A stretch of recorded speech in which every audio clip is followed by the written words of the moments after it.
le seul, en tout cas à notre connaissance en France, job board sur la parentalité qui s'adresse exclusivement aux parents et qui traite vraiment des sujets de la parentalité. Il y avait un gigantesque besoin de créer un endroit, une plateforme digitale où on pouvait trouver des emplois qui étaient family friendly, des entreprises qui étaient bienveillantes sur le sujet.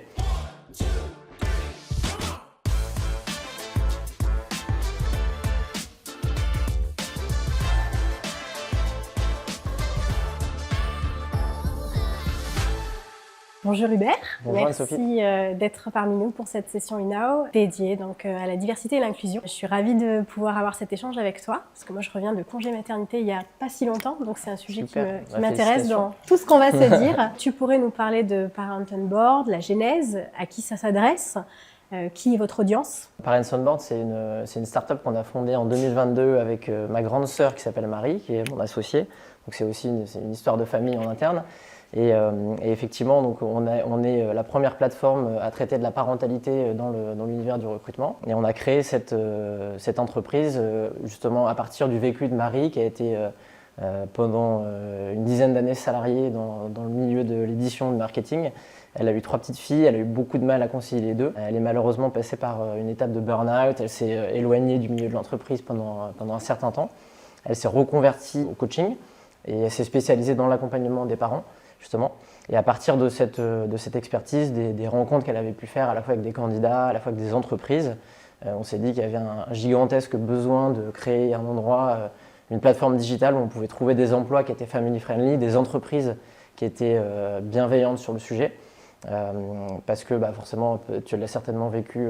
Alors, si tu es encore là, c'est que Zcom est une belle entreprise family friendly. C'est d'avoir des entreprises qui sont soucieuses de ces sujets-là, que les personnes puissent bien vivre leur parentalité en interne et surtout concilier leur vie de famille et tout en maintenant la carrière qu'elles avaient avant si elles le veulent. Et puis rassembler ces entreprises qu'on sélectionne pour ces critères-là, family friendly, sur une même plateforme. Donc on a d'un côté des entreprises qui recrutent, qui sont bienveillantes en matière de parentalité, et de l'autre côté une population qui est essentiellement composée de parents, même si tout le monde peut s'inscrire sur la plateforme. Notre communication, elle s'adresse aux parents. Donc on a, je pense, plus de 90% de parents parmi notre audience. Est-ce que du coup, ces entreprises family friendly, ce sont des demandes finalement entrantes d'entreprises qui sont déjà rompues à l'exercice et qui ont un intérêt pour ça, ou vous faites aussi un peu de développement pour essayer d'un peu d'élever les consciences sur ce côté family friendly? Ouais, c'est une bonne question. Alors on a les deux cas. On a beaucoup de demandes entrantes d'entreprises qui sont très proactives et qui veulent valoriser, cherchent des canaux de communication pour valoriser ce qu'elles ont déjà fait, ce qu'elles sont en train de mettre en place.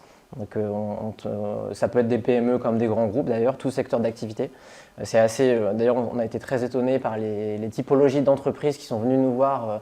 On ne s'attendait pas à ce que ce soit forcément ces secteurs-là ou ces typologies d'entreprises-là en termes de taille ou même de géographie.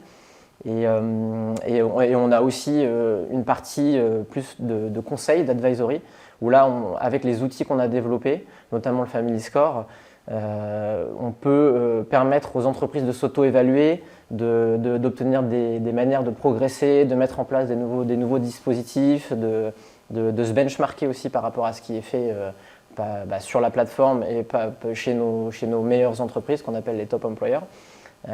Et donc on a ce côté un peu hybride avec un job board digital et une partie un peu plus conseil, advisory avec différents outils où on est capable de venir un peu orienter ou donner un coup de boost à l'entreprise pour développer cette politique parentale.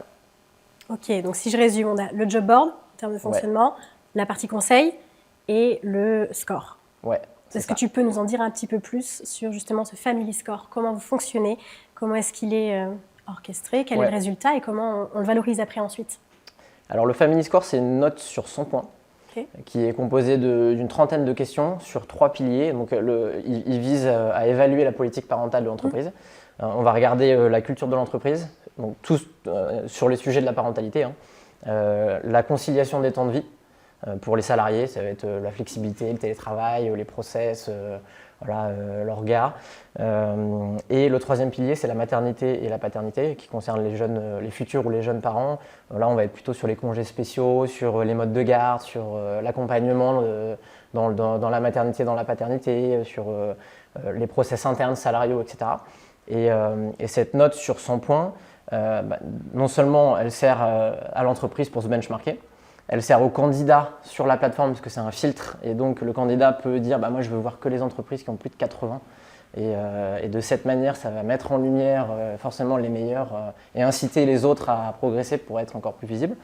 Et pour nous, le premier usage pour Parents on Board, c'est notre moyen de sélection puisqu'il faut avoir plus de 60 sur 100 pour être considéré à nos yeux comme une entreprise family friendly et pouvoir avoir accès à la plateforme avec une page vitrine et diffuser des offres, collecter des candidatures. Est-ce que la parole aussi, donc peut-être potentiellement des collaborateurs, est aussi prise en compte ou elle le sera plus tard, où il n'y a que l'aspect pour l'instant auto-évaluation de l'entreprise? Alors pour le moment, c'est plutôt de l'auto-évaluation. On commence à récupérer du feedback parce que on est une jeune entreprise, on a 1 an et demi d'historique. Là, on a créé la boîte en 2022, mais la plateforme est online depuis 2023. Donc on a plusieurs dizaines, voire peut-être plusieurs centaines de personnes qui ont été embauchées. On n'a pas toutes les datas parce que c'est assez difficile à suivre, mais on en connaît pas mal d'entre elles et donc on va leur parler, on leur dit alors comment ça se passe, est-ce que l'expérience a été fidèle à ce que tu avais comme attente quand tu es venu sur la plateforme. Et l'objectif, c'est de petit à petit inclure cette partie parole collaborateur avec peut-être des sondages, des benchmarks internes, salariaux qui permettront justement en plus de l'analyse de la politique corporate, de la politique parentale, d'avoir ce volet vision salariée qui sera évidemment essentiel sur le long terme pour garantir cette promesse qu'on fait aux candidats. Pour faire un effet miroir un peu. Ouais. Ok, trop bien. Et alors, on sait que donc, dans l'environnement du marché un peu des job boards, il y en a pas mal. Qu'est-ce qui fait que du coup, vous êtes très différenciant sur cette... Alors effectivement, c'est un univers qui est très concurrentiel. On est le seul, en tout cas à notre connaissance en France, on n'en a pas vu d'autres, job board sur la parentalité qui s'adresse exclusivement aux parents et qui traite vraiment des sujets de la parentalité. On a cette partie advisory qui vient mettre un peu le côté premium en plus. Et puis concrètement sur la plateforme pour les candidats, c'est des filtres, c'est des éléments sur les pages vitrines pour rechercher, pour trouver une entreprise. Par exemple, on a un filtre d'une quarantaine de critères où on peut dire je veux chercher une boîte avec des modes de garde à Paris, moi j'ai besoin d'un full remote, moi j'ai 2 enfants, maintenant j'ai besoin d'être au 4/5e, donc je vais chercher une politique temps partiel. Okay. Et voilà, donc les candidats peuvent filtrer avec tous ces critères et se mettre en place des alertes pour recevoir les offres qui correspondront dans le futur, qui seront publiées par les entreprises.